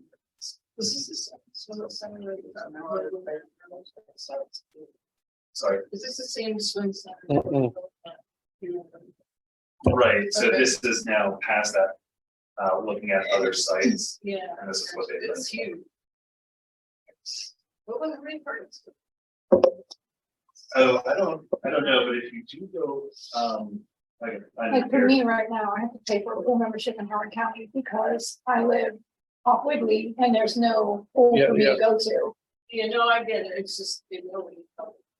Oh, I understand that, but there's nowhere for me to go to take my son to participate in a swim team or a swim program. Yeah, And it's not fair for me to have to go somewhere in Howard County and pay $2,000 for a pool membership every summer. When if I had this provinces, then my son could, I could spend my money in Arundel County where I live and stop spending it in Howard County every year. The Department of Recreation and Parks does have a website for this project where you can look at previous presentations. So if you're able to navigate to acounty.org, under departments, go to Department of Recreation and Parks. And then on the right-hand side, lower right-hand side, there's a highlighted capital projects tab or link. Click on that and then scroll down to, I think they're calling it just that, as Province's Park / West County Swim Center, but just look for that, that link. And you'll find some more information on what's already been shared. Because the closest other one is all the way down in Crossing. Mhm. I forget what it's called. It's not Gord, but you know what I mean, the one next to that elementary school. Okay. Okay, with that, public comment? I'm not going to get to everything that I need to convey to you, but I'll probably try to put in an email. I did send, there was discussion last time, I think, a little bit about design guidelines. So everybody, if you please check the email. I sent you a couple PDFs that came from the research triangle in North Carolina. Has anybody been there? Okay, it's beautiful. And that's hard for me to say about developments, but it's absolutely beautiful. It's good guidelines. I wish the developers building in Anne Arundel County and West County were abiding by those rules. It would solve a lot of problems. Take a look at it. I'd love to get some feedback, but I think it's an example of the work that was done. This was back in late 80s, but it's really a model. So I sent that to you to see. Gary, can you just make sure that you send that to everybody on the SAC? I'm just looking at this email and I was like, a few folks have been admitted. Yeah. Okay. As far as the roads issue with Forest Avenue, JIA and other groups had issues with that. The only people who spoke in favor of that was the developers. And the convenient fact with the scenic roads is that it allows the developer, or does not allow the developer to make any of the necessary road improvements for safety. So yes, it does kind of keep the road scenic, but at the same time, it puts people's lives in jeopardy. And I think, as Christina was pointing out, was once you've had a couple of people die on the road, then the citizen's going to come back and say, "County, you fix the road." And so that's going on Forest Avenue. You have a development there that's expanding. So I do have a white paper on that I can also send it to you when we were testifying. The development applications, local experts, field inspections, that is an active case that we have. A group of citizens along Forest Avenue has been going to multiple Board of Appeals, hearing officers, and trying to deal with that situation. And the problem is that there's a lot of missing information in the applications. Things are being overlooked. Local citizens, the local eyes on the ground are trying to point out things. The one case in front of the hearing officer that I attended, that one gentleman who was an investigator came in with a binder that deep of research of safety issues and so on. So that's a big concern. So having the extra staff at planning and zoning that can go out and put eyes on the project, look at what's going on, talk to the local people that have the experience is absolutely important.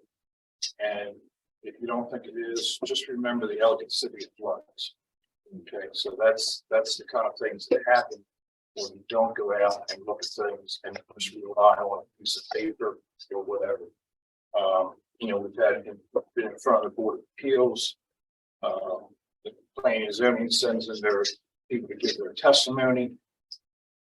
My attorney couldn't believe it, but they said, we don't have enough technology to be able to analyze the development.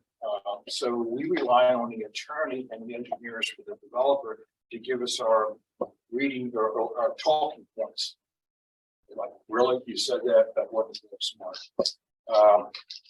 The one thing, another is that the one thing that I've heard some indicators tonight of questions, comments, is you've heard about every department in the county that week, right? Have you had planning and zoning give you a good briefing on how the development processes work? What is the exceptions? What is all these little things? And there's a lot of gotchas. I mean, there's things that sound, but you got to have to understand in real life how things are done. What is the Board of Appeals? How does that work? How does the PAB work? How does the hearing officer process work? What are your rights? When do they come into play? What can they do? How do their decisions affect the good intentions of the zoning department and county council? So all those things are at play. And if you haven't been doing this for a while, I mean, I've been doing this 30 years and I've seen all these things and very frustrated hearing some of the comments where you really need that. February 2nd, I would say you want to get planning and zoning, give you a deep dive in how that organization works and how does it work in real life.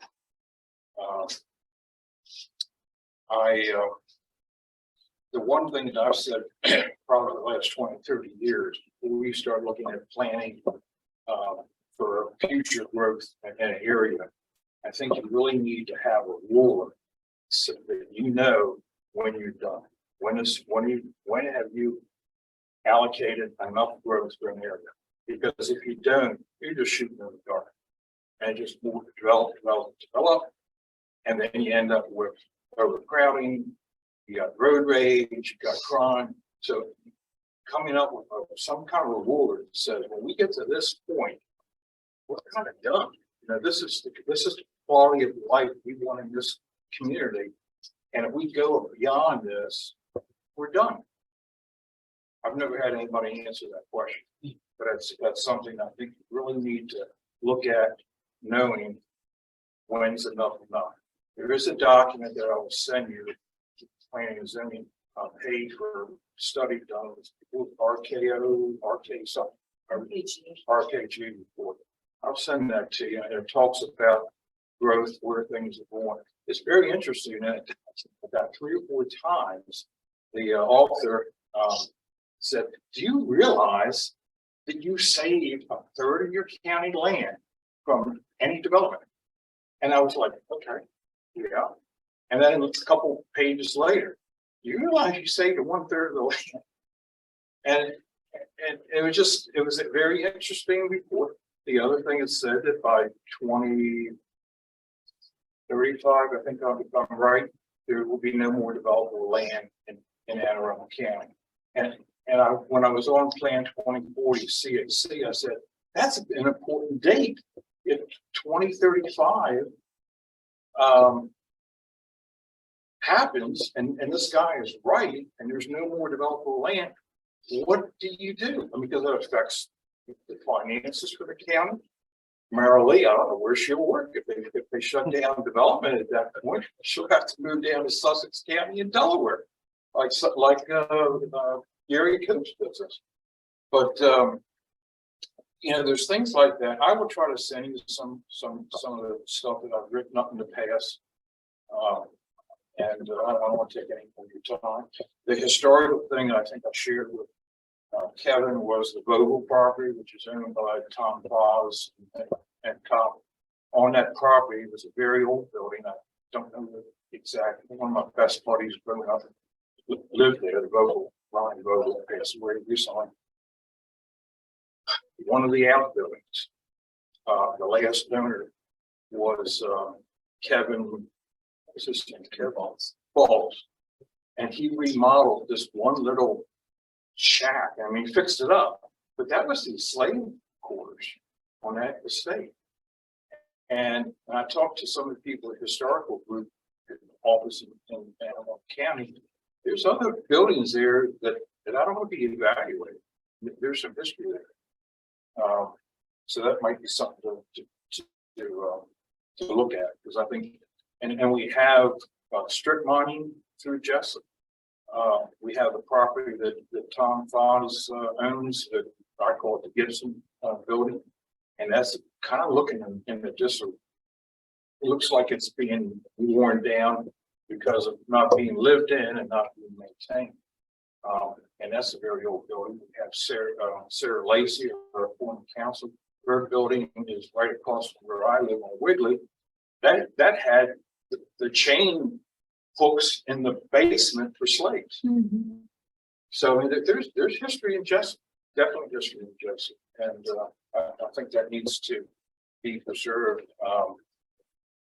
We had a foundation over in Arundel Mills, got bulldozed down, and it was a Dutch settlement going back, way back, and it was just quietly bulldozed down. It still had some of the original wood in the window frames, But there was research being done for the Dutch settlers in Maryland.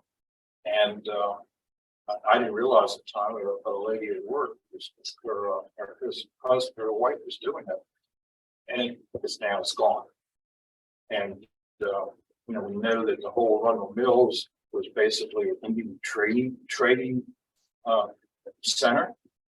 And the report done by the state highway when the Arundel Mills of 100 was being done in is if you turn it and right where you're facing the outdoor world. In the report, there's 2 binders that both they're about that thick. I gave them to the farmer's son. 3 shovels, and you will have a heart attack from when it was an Indian trading center. So there's a lot of history in West County. I think I've probably talked too long. I appreciate the opportunity, but I'll try to follow up with some text and references. Great. Thank you. Gary. All right. Well, with that, I think, Oh, I was just gonna say, what I would like to tell you, first of all, is I watch all of the regions because I didn't watch, we're never gonna get a chance, so maybe I should watch yours. And I disagree with the man who likes the Region 4. I like them all, they're all different, and I'm really interested to see how the reports come out, if there's gonna be that much difference between all of them. But the one thing I would like to say to you is I would not be here tonight if I could have heard you at the last meeting. I'm here and I can barely hear you. Speak up.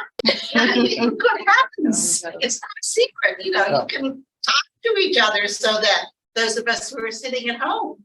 Region 4 splits their screen so that half of it is writing and the other half is the people who are talking. And that's nice because you can get the voice of the person and it's easier to follow. But if you're sitting at home looking at a screen and all of you people are talking and you have no idea who they are or where they are, and you can't hear what they're saying, it's not an enjoyable evening. So I would just pass that on to you. And I'm sure the mics are good, but I don't know where they are. They don't come home. Thank you. Thank you. yeah, thank you for being here. And we are in the process of buying some additional equipment for our hybrid meters. So we're talking about it right now. Well, I've yet to know anybody yet who's been able to figure out a well-bred hybrid. So this is not unique. No, I know, but I'm just saying that is a very big struggle of having live meetings and Zoom. We haven't figured that out yet as any business, corporation, nonprofit. And if someone has, please share it because I'd like to know that. All right. So with that, do we have a motion to adjourn from Nicole? We'll give it to Kimmy this time. All right. From Kimmy, with no objections, we will adjourn. 2 minutes over. Oh, we were so close.